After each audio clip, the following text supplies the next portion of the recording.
Okay, so this is a login screen. I guess where we'd start is adding accounts.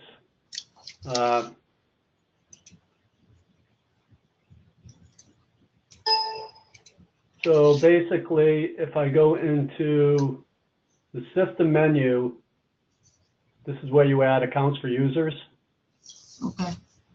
Currently, we just have these 3 accounts set in. I don't even think we have one in for Hugh. Yeah, you might want to send Hugh. You might want to set up Hugh and Hugh. Who's the second person you want? Hugh.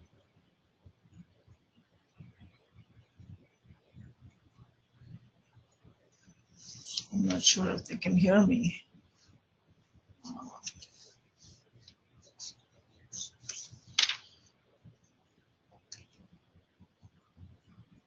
Well, let's just go ahead then. I'll set up Hugh. So probably the easiest way to do this is just to do a copy. If you take an existing account and copy it, so you hit this button down here, and you enter a new login name. So it would be Hugh. We'll use the same format. So what's Hugh's last name, Sabata?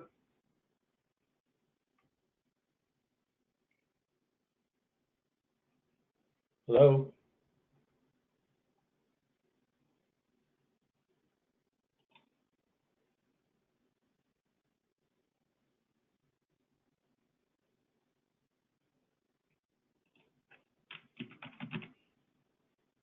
Benson, it's Larry. I'll find out what's going on. She's probably trying to call you. Yeah.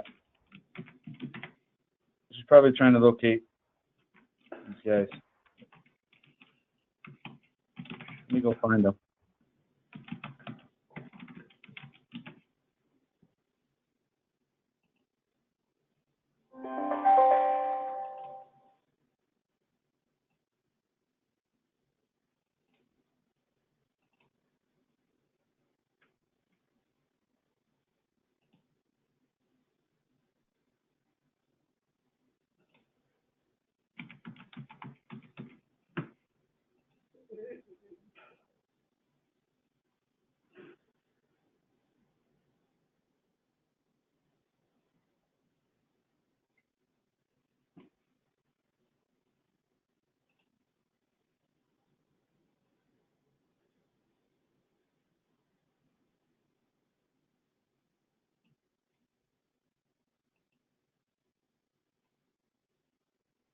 All right, Benson.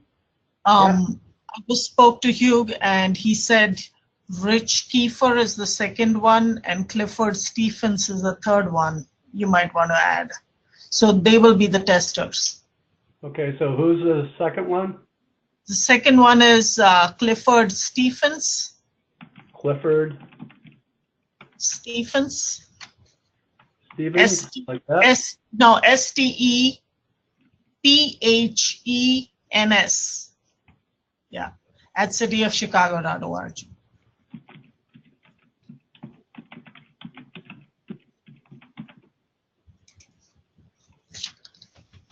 Okay, and I'm just setting their passwords to 1, 2, 3, 4, 5, 6. They can change them once they get in. Okay. And who was the third one? P for Richard, I think. I'm not seeing him. Hold on.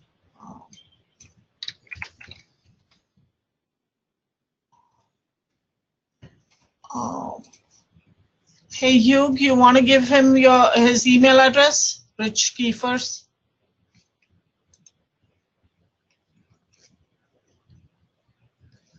I'm not seeing him in the Kiefer. Oh, Rich. Okay. All right. It's rich.kiefer. Okay, rich.kis. Kiefer. Kiefer? Yeah, at City of Chicago.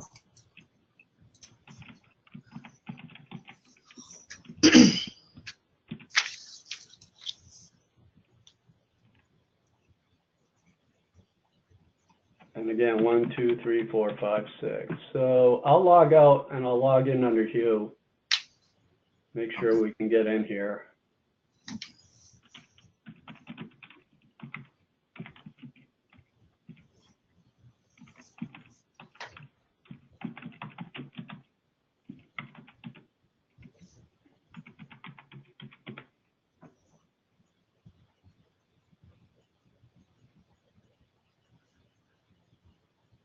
Okay, so when you log in, you're going to be presented with the item master screen. And basically the item master screen is the dashboard. We can change this to whatever you want. Like if you have particular groups that want to land on open purchase orders or work orders, we can change their profile again by going into system settings, choosing the user, and then changing this default homepage. So you can have people directed to different parts of the application depending upon, you know, who they are and what they're allowed to do, which is a pretty good segue into security. Our security is also set up under the system settings. Okay, right now, all the folks we just put in are in the admin group, which basically gives you access to everything. But if you want to segregate groups and give them access to particular folders or operations in the system, you can do that through group permissions. So if you go into group permissions here, you can see that, you know, we have our security set up based upon really the modules in the system, whether they be appointments, purchase orders, shipping orders, or work orders. Again, if you change the group, you'll notice that the security changes. And giving this, we usually end up doing a lot of give and go when it comes to setting up security because users in the system really don't know what these relate to, these security definitions relate to. So we'll work, you know, closely with you or whoever is the go-to guy on the system to get the security set up correctly. But right now, everybody in the system that currently has access to it is set up as an admin, so they can get basically anywhere they want to go. Reports are done the same way. Reports are set up with permissions, so, you know, again, by groups and report types, you can either provide people with that information or restrict them from seeing it. If we go back to the item master list, we'll just work our way across. Wherever you see a pencil icon in the system, that's going to take you to the details for that particular record. In this case, it's going to take you into the attributes for the item ID. So if you click on this, you'll go into a screen set that will give you the ability to edit particular attributes of this particular part. So we have a default supplier and a default location for it.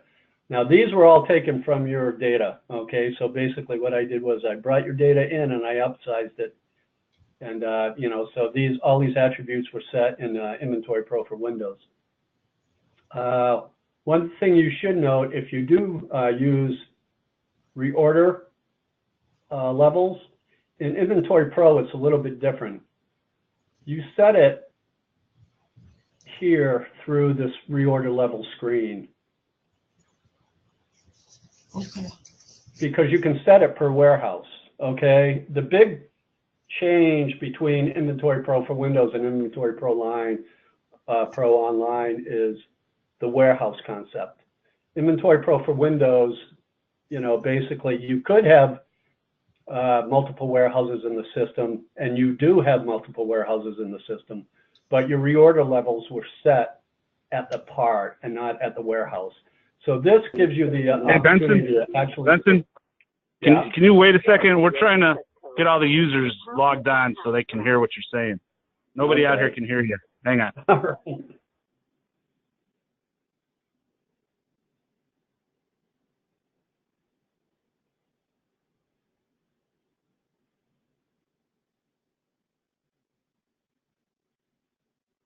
Yeah, we are in different locations, so. On the phone there too. We tried that. So Can you hear us now? Yeah. Yeah, there's an echo sound, Larry. Here's a turn on your phone or put on mute. You want to hook up? Okay, we're hooking everybody up. You want me to? Psychedelic. And we'll review whatever.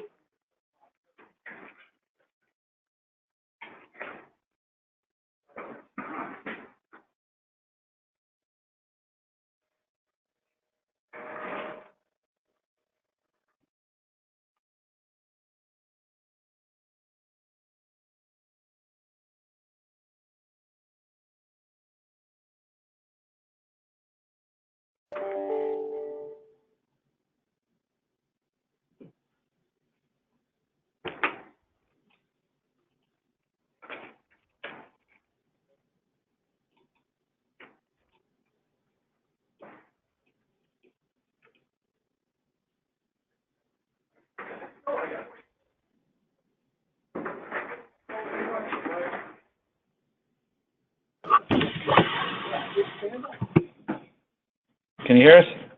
I can hear Yeah. you. All right. Yeah. I gotta do his. Are we good? Yes. One more to go. Okay. So anyways, reorder points can be set up now for individual warehouses for parts. So you could have different reorder levels. Whether or not you choose to take advantage of that is your call. It's not necessary, but it's there. Again, to turn on a part, there are a number of system options in the system. One of them is whether or not, well, where is it? You want to restrict new parts from all warehouses. If you do that, then you have to select the warehouse you want to receive or issue a part from. It's turned off in your system because you have so many warehouses, and I'm sure, you know, especially with the work orders, it appears that you actually issue out from multiple warehouses, which is kind of a departure from the way we do it in Inventory Pro Online.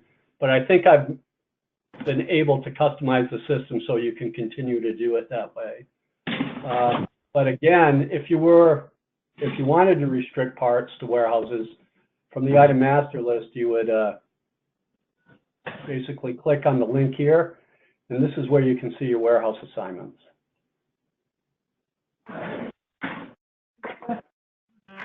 Now, this is every storeroom that's marked as a warehouse in the system.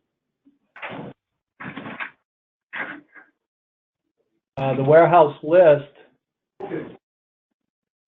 is right here. All of these lists are customizable. We can customize them for you because basically all they are reports in the system. So there's a SQL definition behind it. So if you want to add columns or hide columns, you know, just send us an email link and we can do that for you. It's very simple to do, but you do have to have some knowledge of the system in order to do it. Yeah. Again, if you look here, you have the pencil icon, which takes you to the attributes of the warehouse record. Okay, so this is basically gives you all the information on this particular warehouse. So if you had to delete some warehouses You can't or delete add, them. yeah, where do you do it from? No, you can't delete warehouses because what you do, if you do that, then all your reporting history is invalid because Okay. we don't, you know, all the reports key off record keys in the database. What you can do is just unrestrict it or hide these. If this is checked off, it won't show up when you choose a warehouse in the inventory list. So, for example, let's take a look at this guy. This is location 205. If I go into here, you'll see that 205 isn't available in the lookup. 205, that warehouse location, is not set up as a warehouse. So what you're going to want to do is make sure that anywhere that you have stock or you store stock, you're going to want to mark it as a warehouse location. Okay. Okay. Again, this is something that's different from IP for Win. So I can start with the data you provide me, but there's probably going to be some fine tuning that's going to need to take place in order to get it work seamlessly in the new format. All right. Along with warehouses, you have locations. Okay, this is where you set up your locations within the warehouse. So you can see right here within the 201 pole yard, we have a 201 inventory. If you want, you can filter these lists as well. If I go here and say, show me everything for the 201 pole yard, this shows me all the inventory locations. It looks like there's duplicates in here. Again, you know, there's a lot of bad data that comes over when you upsize from one of these older systems. This system of yours has been around, I don't know how many years, but quite a few years, but there's a lot of, it looks like duplicate data that is in it. That should probably be cleaned up. That's locations. Let's take a look at your purchase orders. We did bring over your purchase orders. You can see that we have open purchase orders that go back to 2008 and 2009. I find that hard to believe. So, you know, they probably weren't closed properly in the old system. These columns are also sortable. So if I click on here, I can sort by the date. You'll see your most current purchase orders by doing it that way. Okay, so these are current purchase orders. So if we look at this one, let's take a look at this purchase order, DE018. Let's see if we can receive it in. It shows it's being shipped to HD205. That's right here. Okay, which I assume is one of your warehouses, right? That's me at our main warehouse. That's you? Yes. Okay, I picked a good one then. Let's see if we can bring it in. So if you wanted to receive this purchase order, you would go into the line items. Oh. It says there's 8.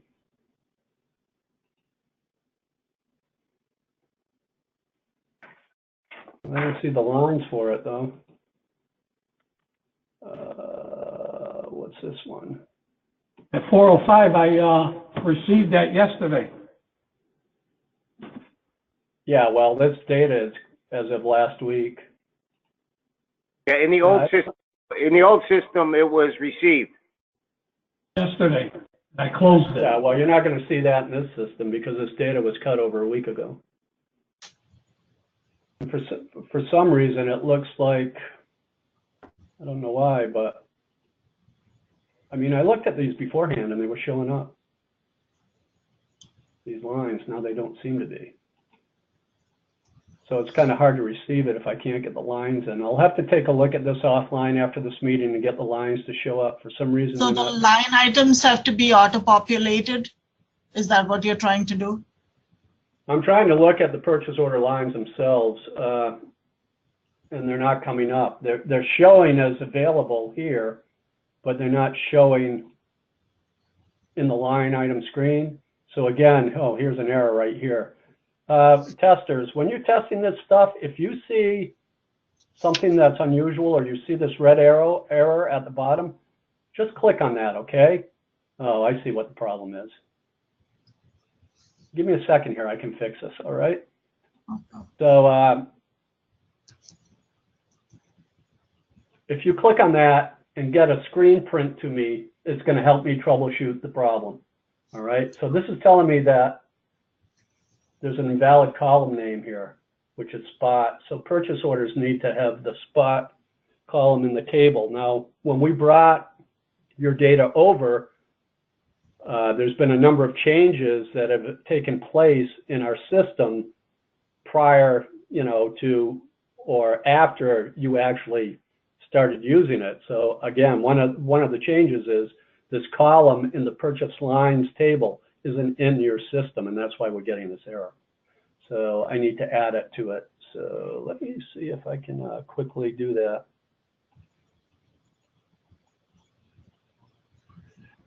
Just give me a second here, and I'll log in and try to get this in. That way we can try to receive Fuse PO into the system. So remote.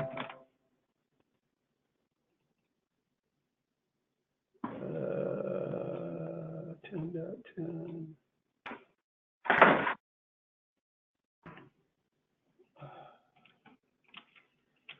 $2 jam. Okay, it's going to take me just a second here, but I should be able to do it.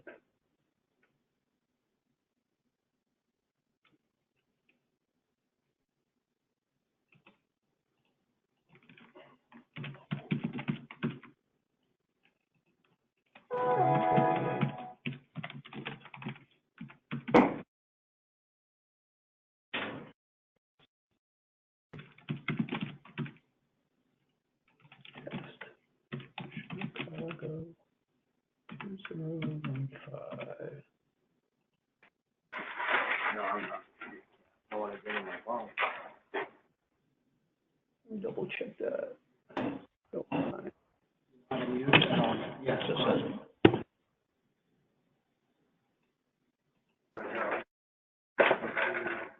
okay, yeah. Let me deploy this.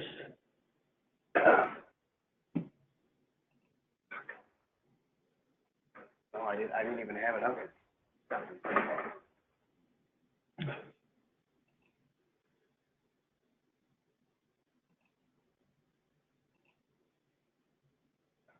This happened last time.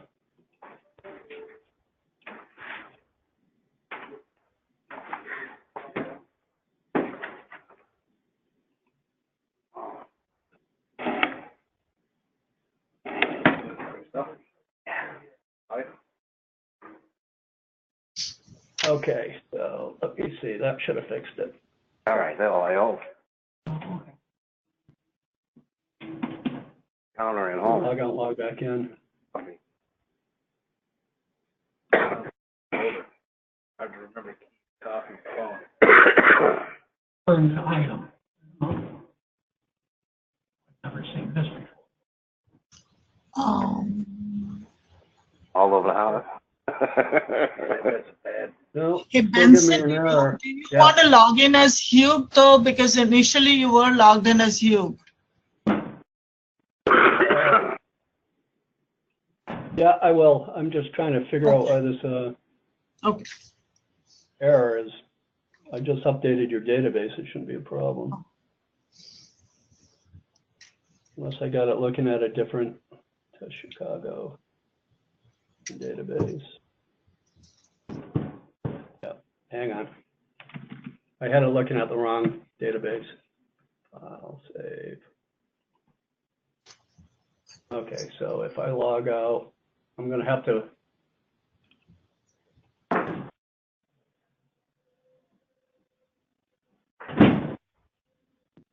I'm going to have to create Hugh's account again because I had it in the wrong database. I apologize. Okay. It's one of those days. Okay, so I'm going to copy this guy. HUGH. Donlin, right? Yeah. City of Chicago.org.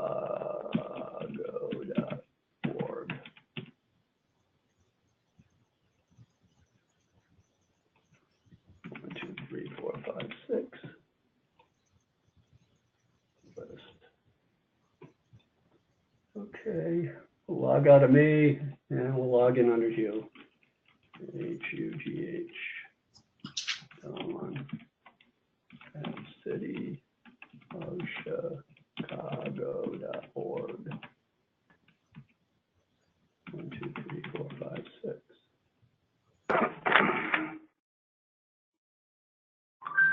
Okay, so if we go back into orders, hopefully I just fixed that. So we'll take a look.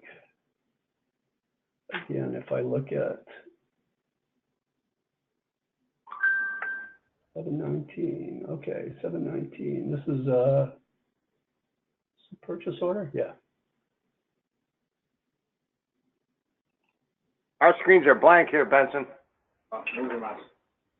Really? Shows I'm sharing. They went to sleep. They're all right. Can you see me now? Yes.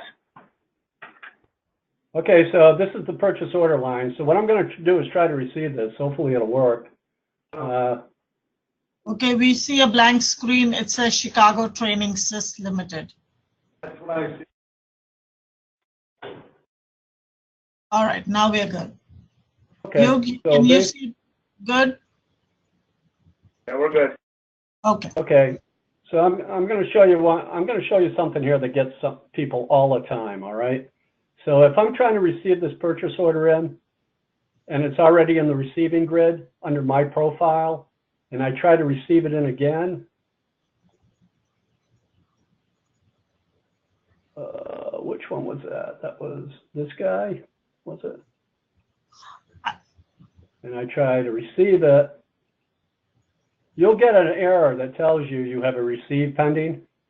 All that really means is that there's something in the receiving grid that you either have to finish or delete, all right? So if you click on this receive stock page, you'll see that the purchase order is already loaded, all right? So this is basically how you receive a PO. So you need to choose the location, and you don't have any locations for this warehouse to receive it into, which is a problem. Okay, so let's go to warehouse HD 205 and add a location so we can receive into it. What do you normally call your locations in the virtual warehouses you're using? 205 inventory. 205 inventory, you got it. 5 INV. INV. Yep. Okay, so basically what I'm doing is I'm creating a location in the HD 205 warehouse so I can receive the stock. All right, so that's in there now. So if I go back into that receiving grid, I can choose the location and I can receive it. And it's going to prompt you, do you want to complete the purchase order? Well, if I'm receiving everything on the PO, I'm going to complete it, so I'm going to say okay. What if you only get a part, Basically, Benson? what? What if we don't always get complete orders? That's We might fine. You order can receive, yeah, blank. you can receive partial POs. I missed that. You can receive partial POs. We'll do another one. I'll show you how to do it. Okay, so it says we've successfully received that PO. Okay, so that guy's been completed. If we go back to purchase orders, you'll notice that we stay in the HD warehouse. Okay, so currently you can tell what warehouse you're working in and who you're logged in at. If you look at the bottom of the screen, you'll see that the login information and the warehouse you're working in. Okay, so most of these forms or screens are filtered by the warehouse. So let's choose another one. This one looks pretty big. So if I go here and I only want to receive a partial PO, if I go to receive here, I can delete these lines.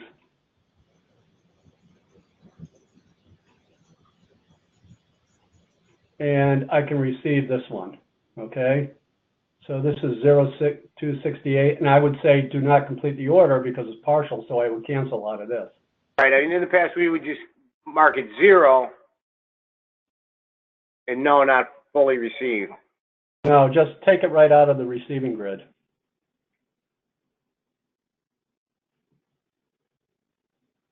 If I go back into that purchase order now, what was it? This one? Yeah, you'll see that we received the first line and the 3 others are still outstanding. Okay, so basically all you need to do is bring it into the receiving grid.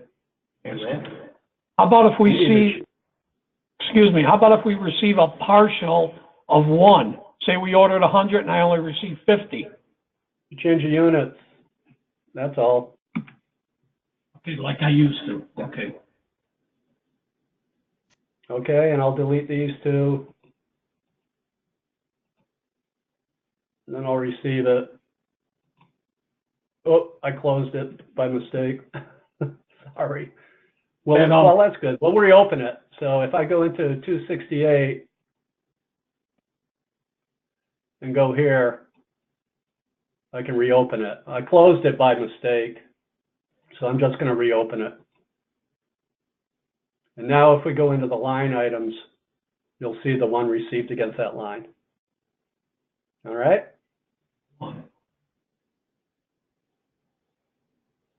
Any questions on receiving POs? It looks pretty straightforward.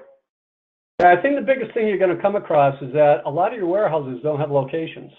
So, I mean, they need locations. So if that happens and, you know, you can't pick a location, just go into that location screen and add one for it. I don't know whether or not you want to review the data that you have coming into this, and, you know, maybe we can clean it up beforehand, get rid of some of these things. That's your call. I mean, I had to deal with, you know, I had to work with what I got, which is everything. There may be some things that you don't even want to carry over, you know, and Yeah. I don't know whether or not, you know, you can start clean if that's an option for you, you know, where you can keep your old database around for past reporting and then just basically import new data into the new system, which is going to be a lot cleaner. And but that's your call. We can do it either way you want. I can convert your old data over, or we can start fresh and just bring it in clean.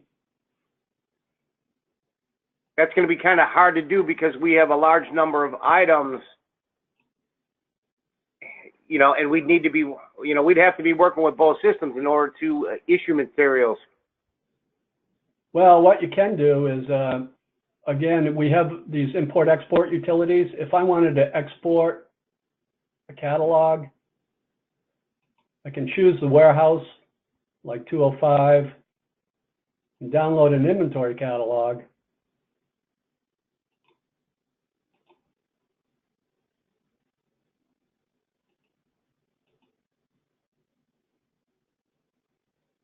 It must be open. Oh, open it up on the other screen. Hang on. And basically what that does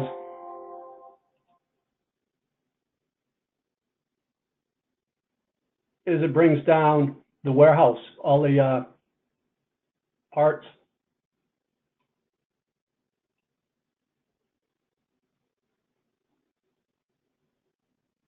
And then you have this stocking column where you can actually specify what you know, how many you want to put in stock.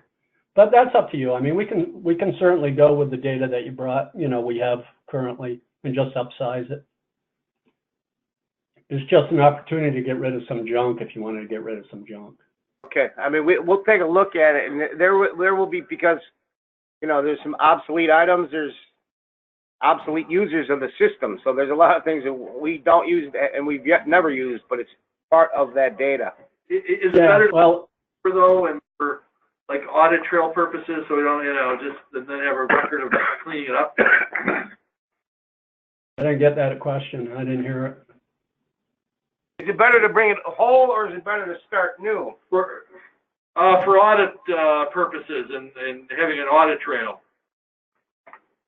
Well, I mean, the audit trail, that may even be an issue. Let's take a look at it. If I go into reports, let's take a look at the audit trail report. Inventory.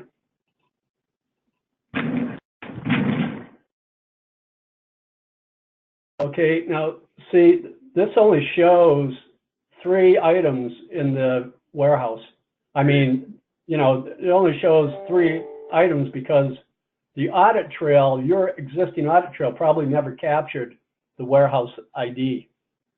That's one thing Inventory Pro for Windows never does. It never records, it never recorded the warehouse ID correctly. And so this audit trail only found these 3 transactions. There's probably more in it. If I do not selected, let's see what comes up. Yeah, there's more in it, of course, but it doesn't, yeah, you got 9,900 records in there.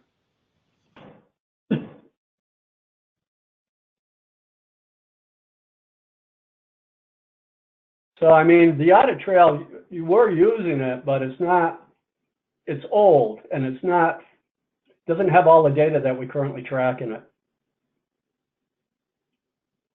But again, it does give you the history. So if I go, let's see how far back this goes. It only goes back to 2017. But that might be,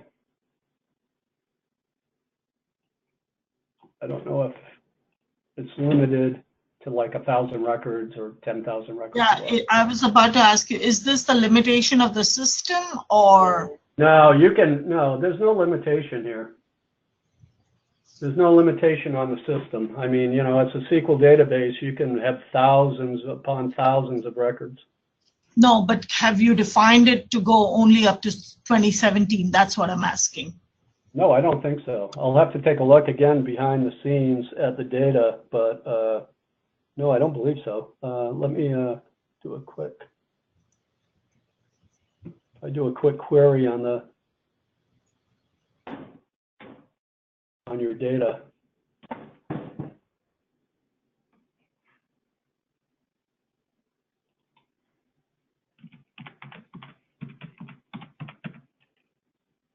Because we do use our usage history quite a bit on you know, individual items. Yeah, that's fine. And we do need more than a 2-year span with some items. Query. Well, let's see what we got. I mean, let me take a look in the table.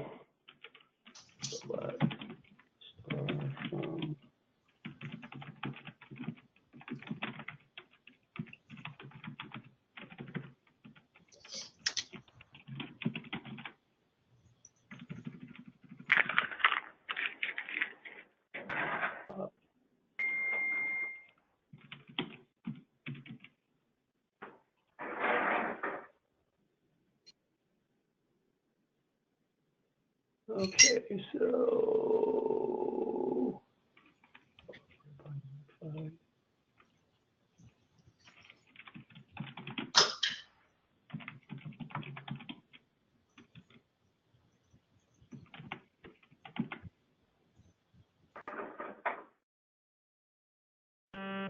yeah, it looks like we go back to 2006. Yeah, that's more than enough. Trail. Huh? That's more than enough. Yeah, I would think so. But again, you know, it's a different. I don't know if we have everything. Yeah, there are a lot of values that aren't even filled in your audit trail that we currently track, but it does. It goes back to. Let me see if I can filter on this item ID copy. This is in 201, but if I go paste, like if I wanted to see everything that happened to this item ID, I just put the item ID in here. Okay, and yeah, this goes back, you can see it right there, 2012. So I can see 9. So this goes back to 2006. This is the first one I found in the table. So yeah, we have all your information. Okay. But it is not coming through as a report, right? Because you could only. I mean, these reports are really designed so if you're going after a particular piece of information, there's no way you're going to dump a. You know, let's see how many records are in your audit trail. Select.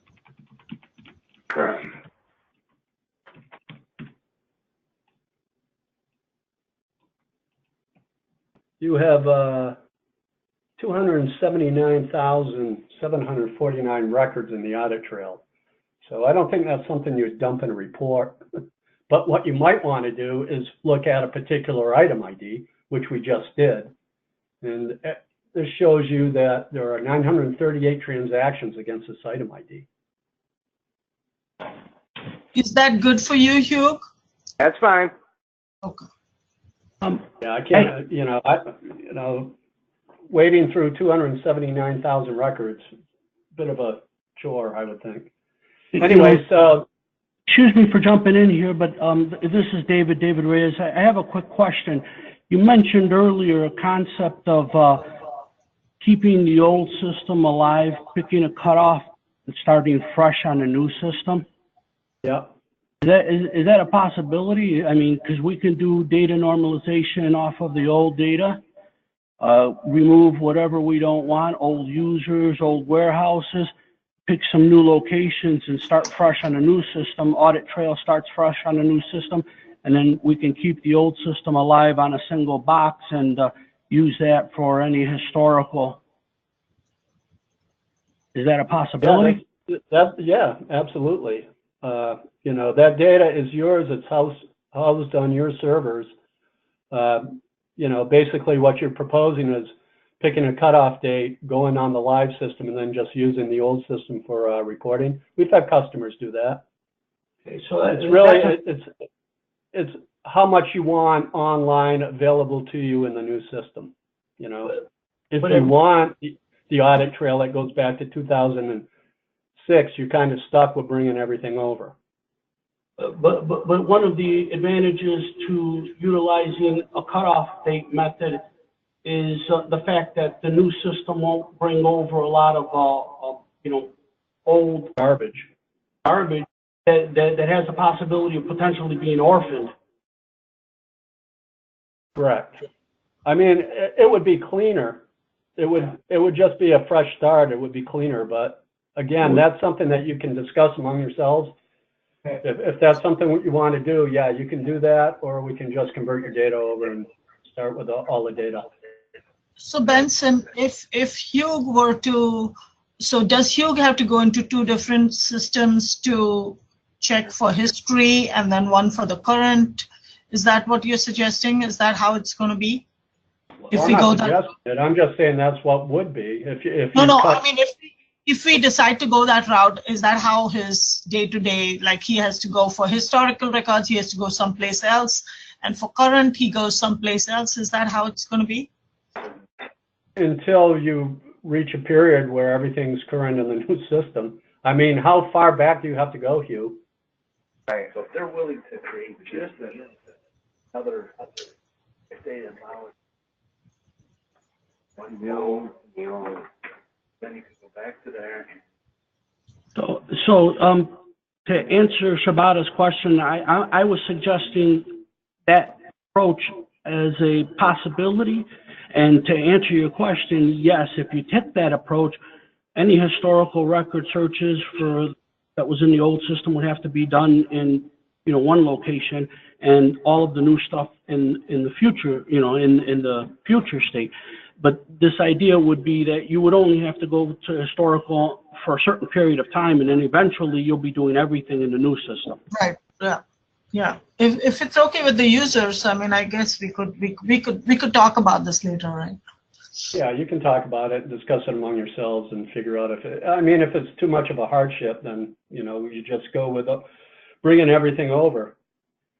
But, you know, you bring in, again, you're going to have a lot of records probably that are no longer relevant in the system. So that's your call.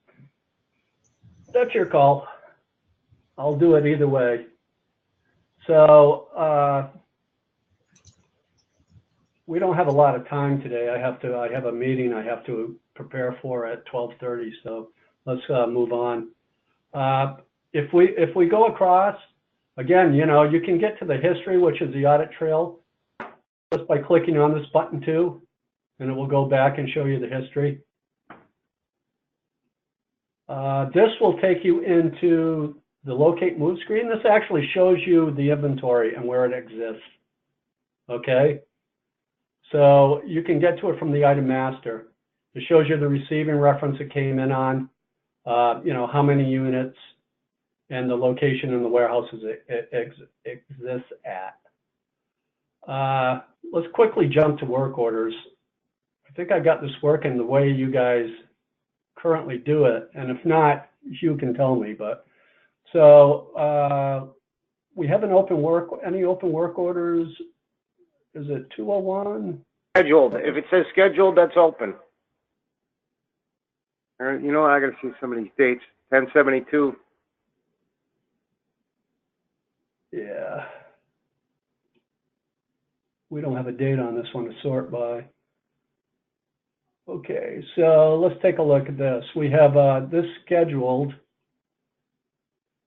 One thing I noticed in the old system, you really, in our system, scheduled doesn't cut it there. You got to change it to open if you want to actually issue out against it.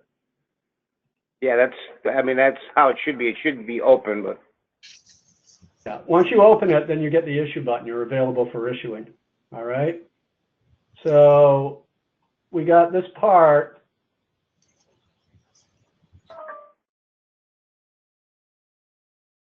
Now this is issuing out this work order. So in your system, you choose the warehouses. In iPol, normally what happens is you assign the work order to a warehouse and then you only pick stock from that, but you guys do it differently. So if I want to pick a warehouse to issue out of, which one would it be, Hugh? The two items you looked at would be 205. 205? This guy? Yeah. Okay. So if I put the item ID in here, there's no matching, there's no inventory record in 205. I mean, no location in 205. Let's do this. There are two Again, this is in there.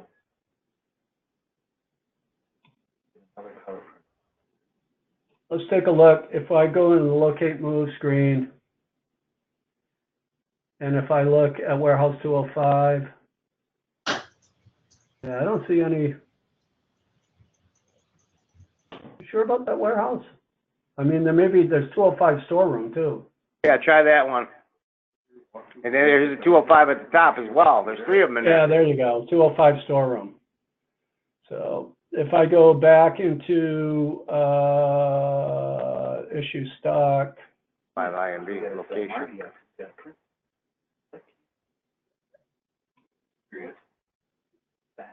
Now it finds them. Okay, so paste. If I choose a location to issue out of, and we're going to issue 12 units. Now I put this here, okay, so you can go like BGW 2666457 Avenue, Emmaus, PA 18059. Now save this guy. Here's your pick ticket, all right? Okay. Looks So good. you can print your pick list there, and you need to print it before you actually issue it out, all right? Because Okay. it's going based on this guy. But then if I finish this issue,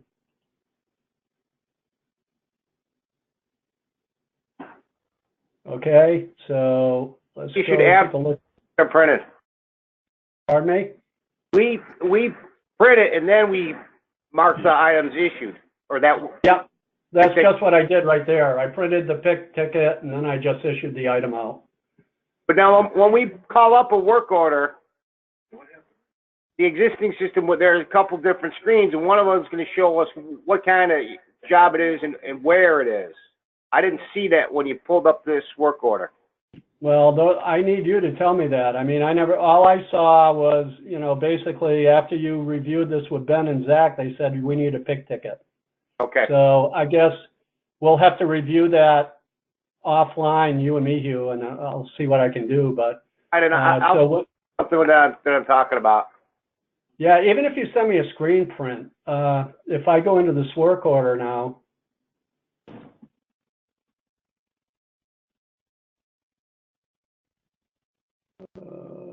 not selected. See, on the work order, we have line items. You can see that issued 12 against it.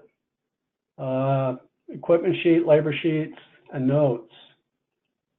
Yeah, we don't notes we might need, but Can you go back? Could you go back to header? Yep.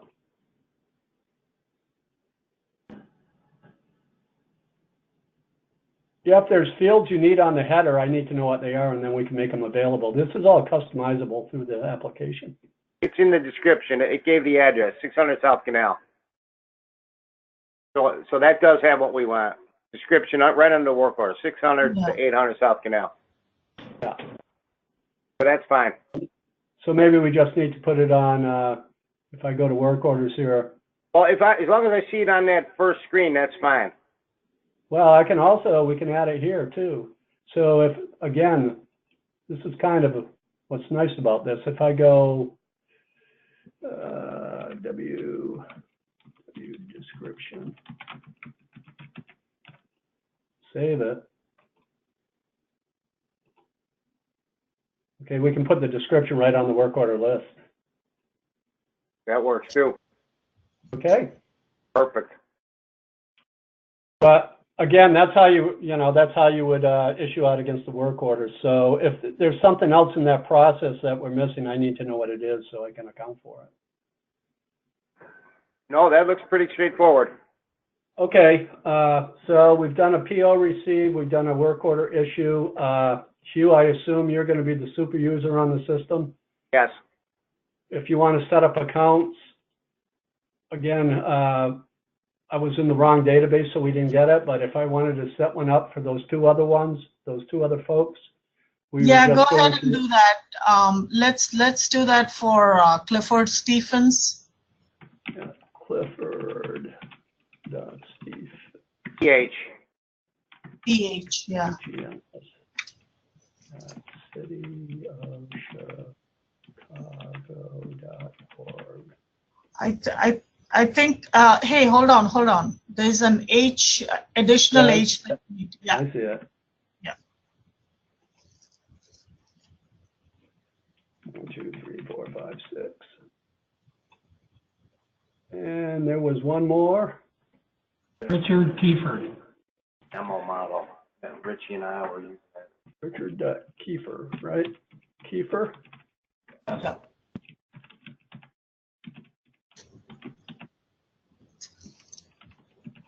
Fine. Yeah. 1, 2, 3, 4, 5, 6. Okay, they've been set up.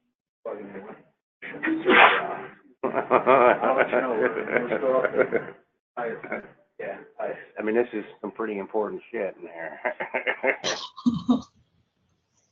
So I'm recording this, and we'll make it available to you so you can review it. I'm afraid I can only give you an hour today. We can set up another meeting if you want. Yeah, we definitely, I mean, and that's fine because we need to talk about it here and we need to maybe play around with it a little bit. Do we have a sample we could use? This one right here, if you look at this URL right here is. Yeah, would you Your send site. us that by email, Benson? Would you send us Yeah, the URLs? Yeah, I will send it to you. And then Okay. basically you got the 3 logins. I would encourage you to go in and look at it because Yes. again, Yeah. you know your data better than anyone. So if we've missed something or you need something changed, I need to know about it. All right? Okay, so I think, Hugh, how about by the end of the week, you guys would be ready for something more? Like to see another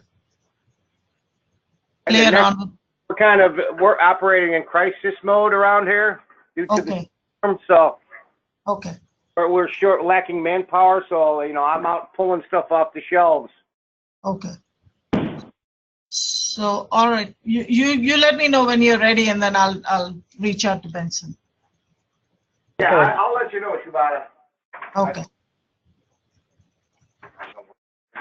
Okay. All right, thanks, Benson. Okay, All thank right. you. thank you. Just send us the URL and then we'll go around and just play around in the system. I will. Thank Okay. you. All right, thank you, Shibata. Thank you.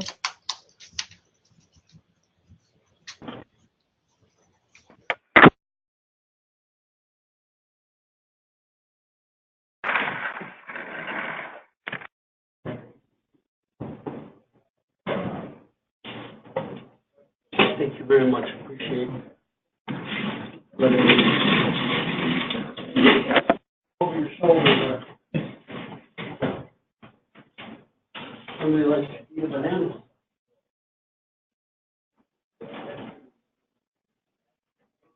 You